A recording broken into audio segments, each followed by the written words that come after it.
Miltä tuntuisi, jos kaupunkiamme alettaisiin yhtäkkiä pommittamaan rankalla kalustolla? Joutuisit elämään pelossa, tietämättä kauanko pommitus kestää. Valot sammutettuina, ehkä poissa omasta kodistasi, pommisuojassa. Tätä katsomme televisiosta pahimmillaan reaaliajassa, mutta emme ymmärrä, että se on tapahtunut myös Suomessa. Nykyään elokuvat ovat täynnä kuvitteellisia sankareita. Helsingin suurpommitukset nostivat todellisuuden sankarin, everstiluutnantti Pekka Jokipaltion historian kirjoihin. Jokipaltio valmistelee ilmatorjuntaa kuntoon jatkosodan aikana.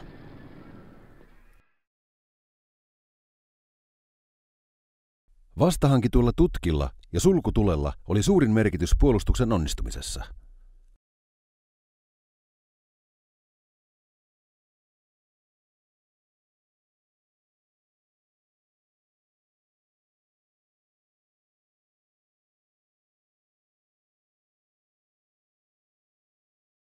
Teheranin sopimuksen mukaisesti Golovanov saa Stalinilta käskyn hävittää Helsinki. Lähtökohdan epäreiluus. Iso vastaan pieni. Suomen strategia.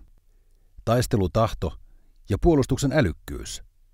Kansan yhteispeli ratkaisevassa asemassa. Ei massa. Neuvostoliitto lähetti ensin säätiedustelukoneen kiertelemään Suomenlahdelle.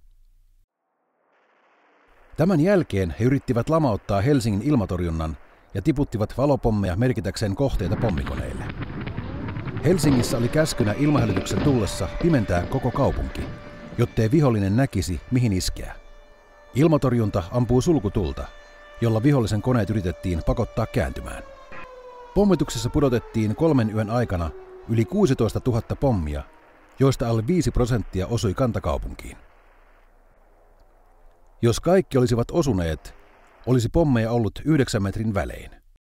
Mitä jos sulkutuli ei olisi toiminut? Millainen olisi nyt Helsinkimme?